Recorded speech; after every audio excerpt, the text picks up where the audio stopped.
विपक्ष का दावा है कि जितने भी विपक्ष के नेता हैं या फिर गैर बीजेपी शासित राज्य हैं, उन्हें सरकारी एजेंसी अपने रडार पर रख चुकी है। इन दिनों कुछ नेताओं पर प्रवर्तन निदेशालय यानी कि ईडी ने शिकंजा भी कसा हुआ है। फिर चाहे वो कांग्रेस के नेता राहुल गांधी हो या फिर वो शिवसेना के नेता संजय राउत हो। यहाँ हम जानने की कोशिश करेंगे कि हाल के दिनों में किस किस विपक्षी नेताओं को या तो ईडी ने गिरफ्तार किया है या फिर वो जांच के दायरे में आए हैं। नमस्कार, मैं हूं आशी और आप देख रहे हैं अनकट। लेटली ईडी ने पश्चिम बंगाल के शिक्षक भर्ती घोटाले में गिरफ्तार किए गए पार्थ चैटर्जी और उनकी करीबी अर्पिता मुखर्जी को 5 अगस्त तक हिरासत में रखा था। उधर दूसरी तरफ नेशनल हेराल्ड केस में कांग्रेस की अंतरिम अध्यक्ष सोनिया गांधी से भी 26 जुलाई को ईडी ने पूछताछ खत्म की थी।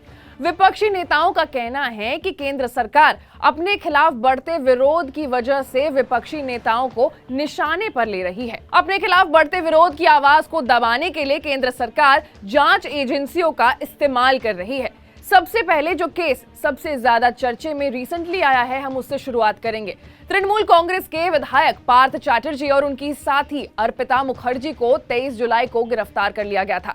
इन दोनों पर साल 2014 और साल 2021 के बीच पश्चिम बंगाल के सरकारी स्कूलों में करोड़ों रुपए के भर्ती घोटाले के आरोप पर भी ये कार्रवाई की गई थी।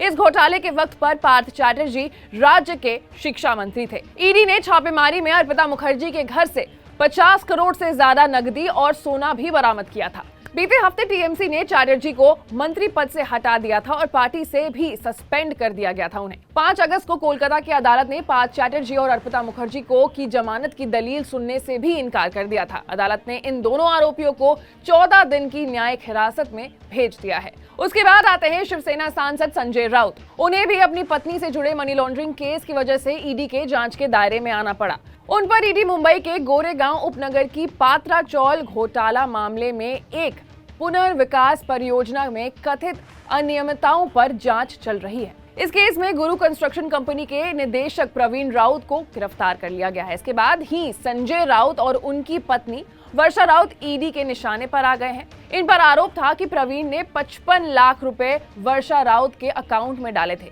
और इसी पैसे से वर्षा राउत ने दादर में एक फ्लैट खरीदा था। इस मामले में आरोपी का सामना कर रहे हैं सांसद संजय राउत और उनकी पत्नी वर्षा को 5 अगस्त को ईडी ने पूछताछ के लिए समन भेजा था। 31 जुलाई को शिवसेना सांसद संजय राउत को इस मामले में गिरफ्तार किया गया और उनके घर से करीब 11 लाख रुपए बरामद किए गए। अदालत ने राउत को 4 दिन के रिमांड पर भेजने के ऑर्डर्स भी दिए थे। फिर आता है नेशनल हेराल्ड केस, जिसमें कांग्रेस अध्यक्ष सोनिया गांधी और राहुल गांधी भी ईडी के शिकंजे में है। इस मामले में ईडी ने कांग्रेस के इन दोनों नेताओं से पूछताछ भी की है।